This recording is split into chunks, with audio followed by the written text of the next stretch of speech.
Urve ibn Zübeyr isimli zat tabiinden, Ebu Bekir radıyallahu anh'ın da torunu, Ayşe anamızın da yeğeni radıyallahu anh bir hastalık geçirmiş.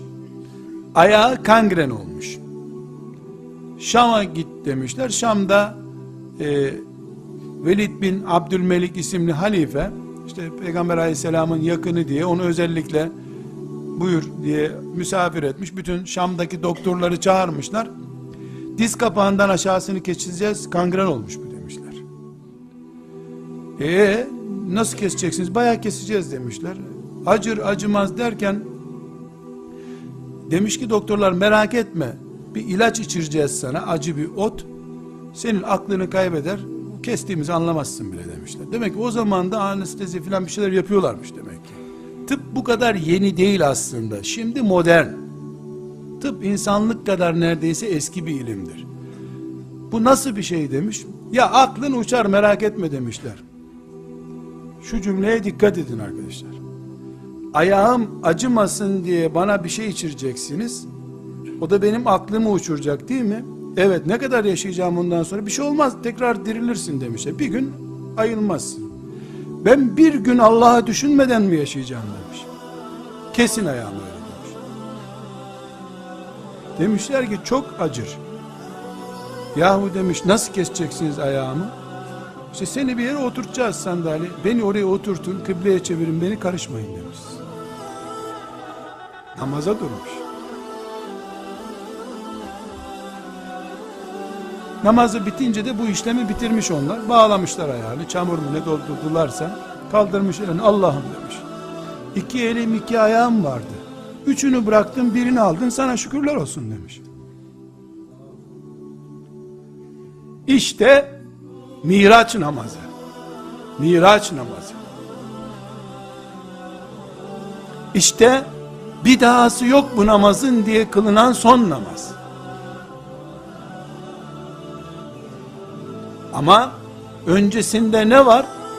Aklım yok, ben Allah'ı düşünmeden nasıl yaşarım bir gün? Halbuki o da adı gibi soyadı gibi biliyordu ki tedavi esnasında Allah buna izin veriyor. Günah değil. Belki de Peygamber aleyhisselam olsaydı ona Urve, merak etme, caizdir bu yaptığın diye izin verecekti. Verdiğini biliyor zaten. Ama bir kere yürek tutuşmaya görsün Allah ile. Yürek tutuşmuş bir defa. Allah'ı düşünmeden gün mü geçiririm ben? Oturtun sandalyeye, o tekbir alsın, namaz kılsın. İşte kardeşler, bu Miraç namazı. Bu seviyeye 1 yıl, 2 yıl, 7 yıl, 18 yıl, 36 yıl, ne kadarsa artık kıla çıkılıyor bu seviyeye. Her hatanı öğrendikçe onu terk ediyorsun. Her Peygamber aleyhisselamı ve ashab-ı kiramı dinledikçe bakıyorsun ki senin namazında bir hız düşüklüğü var.